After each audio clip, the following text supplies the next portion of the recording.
Hi hello friends, welcome to our channel Pravalika Raj కథల ప్రపంచం. మనం ఇప్పుడు మనసు మాట వినదు ఎపిసోడ్ 34 చూసేద్దాం. అయినా వాడు కోల్పోయిన ప్రతిదాన్ని మనం రెట్టింపుగా ఇద్దాం, అది మన ప్రేమ అయినా లగ్జరీ లైఫ్ అయినా అని చెప్తూ ఆమె కన్నీళ్ళని తుడిచాడు ప్రసాద్. అప్పుడే ఆశ్రమం మేనేజర్ వాళ్ళని పిలవడంతో ఇద్దరూ లోపలికి వెళ్ళారు. మిస్టర్ ప్రసాద్ రావు అంటే మీరే కదా అని డౌట్‌గా చూస్తూ అడిగింది ఆమె. అవును మేడం. నేనే ప్రసాదరావు. తిను నా భార్య సాధన. నేను నిన్న మీతో ఫోన్‌లో మాట్లాడాను కదా! హా! ప్రసాద్ గారు గుర్తుంది.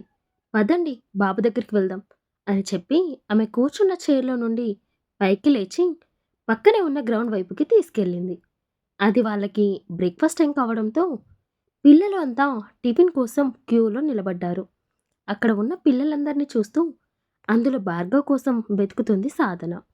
అప్పుడే ఆమె చూపులు ఒక బాబు పైన నిలిచాయి. ఇతనే నా కొడుకు అయ్యి ఉంటాడు అని అనుకుంటుంది. వీళ్ళలో మా బాబు ఎవరు మేడం అని అడిగాడు ప్రసాద్. ఒక్క నిమిషం ప్రసాద్ గారు. లక్ష్మి, లక్ష్మి, భార్గవ్ని తీసుకొని ఇలా రా అని అక్కడ పనిచేసే ఆయకి చెబుతుంది ఆ మేనేజర్. ఆ ఆయా సాధన చూస్తున్న అబ్బాయి వైపుకే నడుస్తూ వెళ్ళడంతో నేను అనుకున్నట్లుగా వాడే నా భార్గవ్ అని అతని వైపుకే నీళ్లు నిండిన కళ్ళతో చూస్తూ నిలబడుతుంది. కానీ ఆయా ఆ బాబుని దాటుకొని కొద్ది దూరంలో ఉన్న మరో అబ్బాయిని తీసుకొని వాళ్ళ దగ్గరికి వస్తుంది. అతన్ని చూస్తుంటే సాధనకి ఎందుకో అతను భార్గవ్ అన్న ఫీలింగ్ రావడం లేదు. అందుకే ఆ బాబు తన దగ్గరికి రాగానే అనుమానంగా అతని కుడి అరికాలు మధ్యలో చూస్తుంది. అక్కడ అతనికి పుట్టుమచ్చ ఉండడంతో ఇదేంటి, నా కొడుకుని నేనే గుర్తుపట్టలేకపోయాను అని మనసులో తనని తాను తిట్టుకొని ఆ అబ్బాయిని ఆమె గుండెలకి హత్తుకొని, నాన్న భార్గవ్, ఎలా ఉన్నావురా? ఈ అమ్మని తిట్టుకున్నావా బంగారం అని కన్నీళ్లతో అడుగుతూ అతని మొహం అంతా ముద్దుల వర్షం కురిపిస్తుంది. ఆ అబ్బాయి మాత్రం ఏం మాట్లాడకుండా అలా సైలెంట్గా నిలబడి ఉన్నాడు. అరే, నేను నీ అమ్మనిరా, నేను నీకు గుర్తుకులేనా అని దీనంగా చూస్తూ అడుగుతుంది ఆమె. సాధన, ప్లీజ్ కంట్రోల్ చేసుకో. అయినా 5 ఇయర్స్ అవుతుంది వాడు మనకు దూరమే. మనమే వాడిని గుర్తుపట్టలేకపోయాం.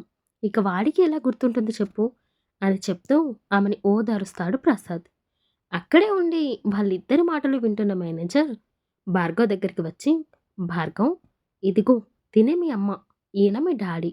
నీకు 4 ఇయర్స్ ఉన్నప్పుడు నువ్వు ఒక జాతరలో తప్పిపోయావు. అప్పుడే నిన్ను ఎవరో చూసి ఇక్కడికి తీసుకొచ్చారు. ఈ విషయం మీ అమ్మ నాన్నలకు తెలియక నీకోసం ఎక్కడెక్కడో వెతుకుతున్నారు. ఇన్ని రోజులకి నువ్విక్కడ ఉన్నావని తెలిసి నేను చూడ్డానికి వచ్చేశారు అని నెమ్మదిగా అతనికి అర్థమయ్యేలాగా చెబుతుంది ఆవిడ. అంటే వీళ్ళు మా అమ్మ నాన్న మేడం. నన్ను చూడ్డానికి వచ్చారా? చూసాక మళ్ళీ వెళ్ళిపోతారా? నన్ను తీసుకెళ్లరా అని అడుగుతాడు చిన్ని భార్గవ్. లేదు నాన్న, నిన్ను మాతో పాటుగానే మన ఇంటికి తీసుకెళ్తాను అని సాధన భార్గవ్‌ని హగ్ చేసుకుంటూ చెబుతుంది. దానికి భార్గవ్ కూడా ఒప్పుకొని, అంటే నేనిప్పుడు మిమ్మల్ని మమ్మీ, డాడీ అని పిలవచ్చా అని అడుగుతాడు. పక్కనే ఉన్న ప్రసాద్, హా భార్గవ్, మేమే నీ పేరెంట్స్. నువ్వు మమ్మల్ని మమ్మీ, డాడీ అనే పిలవాలి అని అతని తల నిమురుతూ చెబుతాడు. Thank you daddy, thank you mummy అంటూ హ్యాపీగా చెబుతూ వాళ్ళ ఇద్దరిని హగ్ చేసుకుంటాడు భార్గవ్. మన కొడుకు మళ్ళీ మనల్ని మమ్మీ, డాడీ అని పిలవడానికి 5 ఇయర్స్ పట్టింది ప్రసాద్ అని ఎమోషనల్‌గా అంటుంది సాధన. కాసేపటి తర్వాత, ప్రసాద్, పిల్లల కోసమని బొమ్మల స్వీట్స్ తెప్పించి డిక్కీలో పెట్టించా. వెళ్ళి తీసుకురావా అని భార్గవ్‌ని ఒళ్ళో కూర్చోబెట్టుకొని చెబుతుంది సాధన. సరే సాధన అని చెప్పి ప్రసాద్ వెళ్ళి అక్కడ పనిచేసే హెల్పర్ సహాయంతో డిక్కీలో ఉన్న బొమ్మల స్వీట్స్ అన్నీ తీసుకువస్తాడు. అక్కడ ఉన్న పిల్లలందరికీ భార్గవ్ చేత స్వీట్స్ ఇంకా బొమ్మలు ఇప్పిస్తుంది సాధన. అలా ఒక బాబు దగ్గరికి వెళ్ళి అతని తలని నిమురుతూ, నీ పేరేంటి బాబు అని అడుగుతుంది. రిషి మేడం అని ఆ బాబు చెప్పగానే, నీ పేరు నీలాగే చాలా బాగుంది తెలుసా అని అంటూ అతనికి 2 చాక్లెట్లు ఇస్తుంది. ఆ అబ్బాయి కూడా నవ్వుతూ తీసుకొని, థ్యాంక్ యూ మేడం అని చెబుతాడు. మేడం కాదు రిషి, ఆంటీ అని పిలువు అని అతని బుగ్గలు గిల్లి చెబుతుంది. సరే ఆంటీ అని ఆ బాబు నవ్వుతూ అంటాడు. అందరికీ స్వీట్స్ ఇచ్చేశాక, బాయ్ రిషి, నేను మళ్ళీ వచ్చినప్పుడు నీకోసం చాలా బొమ్మలు తీసుకొస్తాను. అప్పటి వరకు నువ్వు అల్లరి చేయకుండా బుద్ధిగా చదువుకోవాలి. సరేనా? అని చెబుతుంది. అలాగే ఆంటీ అని రిషి కూడా నవ్వుతూ బదులిస్తాడు. వాళ్ళు ఇంటికి వెళ్ళేసరికి ఈవినింగ్ అవుతుంది. అప్పటికే ఆ ఇంటిని అందంగా ముస్తాబు చేసి ఉంటారు. దారి మధ్యలో పువ్వులతో బాట వేసి ఉంటుంది. గుమ్మం దగ్గర ఒక ప్లేట్‌లో రెడ్ కలర్ పెయింట్, పక్కనే వైట్ కలర్ పెద్ద షీట్ ఉంటుంది. ఆ పువ్వుల పైన భార్గవ్ నడిచి వస్తుంటే, ఆ మూమెంట్ ఎప్పటికీ గుర్తుకు ఉండాలని వాటిని అద్భుతంగా కెమెరాలలో బంధించారు. తరువాత ఆ ప్లేట్‌లో ఉన్న కలర్‌లో అతని చేతులు పెట్టి, వాటిని ఆ షీట్ పైన ఆర్చివేశారు. మరుసటి రోజు ఉదయం బంధువులందరినీ పిలిచి అందరికీ కొత్త బట్టలు పెట్టి, వాళ్ళ కొడుకు మళ్ళీ వాళ్ళని తిరిగి చేరినందుకు ఆ రోజుని ఒక పండగలాగా సెలబ్రేట్ చేసుకున్నారు. ఆ రోజు రాత్రి బంధువులందరూ వెళ్ళిపోయాక సాధన ప్రసాద్ వాళ్ళ గదిలో కూర్చొని ఉన్నారు. భార్గవ్ ఆడుకోవడానికి కిందికి వెళ్ళాడు. ప్రసాద్, నాకు మాటి మాటికి వాడే గుర్తుకు వస్తున్నాడు. మన కొడుకు మన దగ్గరే ఉన్నాడు అన్న సంతోషం కన్నా, పాపం వాడు అక్కడ ఒంటరిగా ఇబ్బంది పడుతున్నాడు అన్న దిగులే ఎక్కువగా ఉంది. ఎవరు సాధన?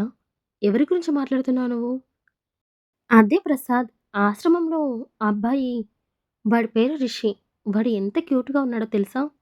వాడిని చూస్తుంటే ఎందుకో దగ్గర ఫీలింగ్ కలుగుతుంది. మనం వాడిని కూడా దత్తత తీసుకొని పెంచుకుందాం ప్రసాద్. ప్లీజ్. సరే సాధన, అలాగే తీసుకువద్దాం. రేపు మనం ఒకసారి మళ్ళీ ఆశ్రమానికి వెళ్ళి మేనేజర్‌తో మాట్లాడి చూద్దాం. సరేనా? థ్యాంక్ యూ ప్రసాద్ అంటూ అతని గుండెలపైన తల వాల్చుతుంది సాధన. మరుసటి రోజు ఉదయాన్నే ప్రసాద్ సాధనకి మాట ఇచ్చినట్లుగానే ఆ ఆశ్రమానికి తీసుకొని వెళ్తాడు. మమ్మీ, మనం మళ్ళీ ఇక్కడికి ఎందుకు వచ్చాం? మళ్ళీ నన్ను ఇక్కడే వదిలేసి వెళ్తారా? ప్లీజ్ మమ్మీ, నన్ను ఇక్కడ వదిలేయకండి. నేను అస్సలే అల్లరి చేయను. మీరు చెప్పినట్లుగానే వింటాను అంటూ భార్గవ్ సాధన కాళ్ళను చుట్టేశాడు. అతని పైకి ఎత్తుకొని, భార్గవ్, నిన్నెందుకురా ఇక్కడ వదిలేస్తాను? నువ్వు ఒక్కడివే ఆడుకోవడం కష్టమవుతుందని నీకోసం ఒక తమ్ముడిని తీసుకురావాలి అనుకుంటున్నాను. అప్పుడైతే మీరు ఎంచక్కా కలిసి ఆడుకోవచ్చు. కలిసి స్కూల్‌కి వెళ్ళొచ్చు. కలిసి చదువుకోవచ్చు. ఏమంటావు? నీకు నచ్చిందా? హా మమ్మీ, కానీ ఎవరిని తీసుకురావాలి అనుకుంటున్నావు? రిషిని. ఆ పేరు వినగానే భార్గవ్ మొహం మాడిపోయింది. అది సాధన గమనించలేదు కానీ ప్రసాద్ చూశాడు. తరువాత అడుగుదామనుకొని సైలెంట్ అయిపోయాడు. కాసేపటి తరువాత వాళ్ళని లోపలికి పిలిచింది మేనేజర్. ఏంటి మిస్టర్ అండ్ మిసెస్ ప్రసాద్ గారు, మళ్ళీ ఇలా వచ్చారు? ఏదైనా పనా అని అడుగుతుంది. Thank you for listening friends. ఈ కథ మీకు నచ్చినట్లయితే లైక్ చేసి నా ఛానల్ని సబ్స్క్రైబ్ చేయండి. అలాగే ఈ కథ పైన మీ అమూల్యమైన అభిప్రాయాల్ని కామెంట్లో తెలియజేయండి. Bye bye.